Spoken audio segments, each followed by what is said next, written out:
historia con Enforex empezó cuando tenía 15 años y mi madre, buscando por internet, encontró este campamento para que viniese a aprender inglés. Al año siguiente me había gustado tanto que me apunté con mi primo y con mi hermano y repetí un tercer año. Hice el curso de monitor en Enforex, conseguí venir de prácticas 15 días y desde entonces he venido de monitor, de profesor, de coordinador hasta hoy que soy jefe. Por supuesto que sí, porque yo he vivido todo lo que ellos han vivido, he vivido todas las experiencias, sé lo que era lo que más me gustaba cuando yo era alumno, lo que menos me gustaba. A las 8 tenemos el desayuno, a las 8:30 tenemos un pequeño check-in, cada grupo con su monitor asignado.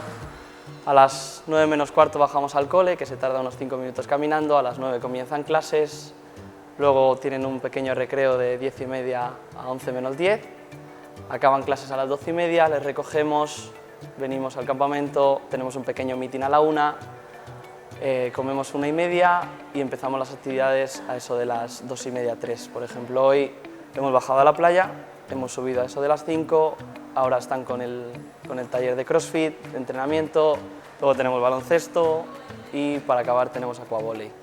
Luego a las 8 abre el comedor, cenamos todos juntos, a las 9 tenemos otro check-in, la actividad nocturna, luego pasearemos por Marbella Centro todos juntos y a eso de las 11 haremos el último check-in ya en las habitaciones. Una de ellas es una chica que vino de Letonia, justo en mi último año como alumno, y a los 2 años, en el año de Erasmus de la universidad, yo me fui a vivir a Letonia.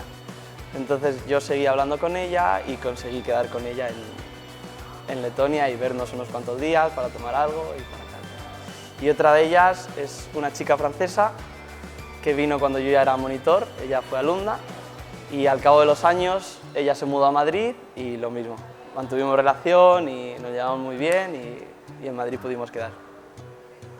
Pues la anécdota así más graciosa que tengo, yo creo, que no fue graciosa en su momento, fue que el primer sueldo que tuve de Enforex, que fueron 15 días, me lo tuve que gastar en un teléfono porque haciendo una de las actividades se me olvidó que tenía el teléfono en el bolsillo y se me estropeó.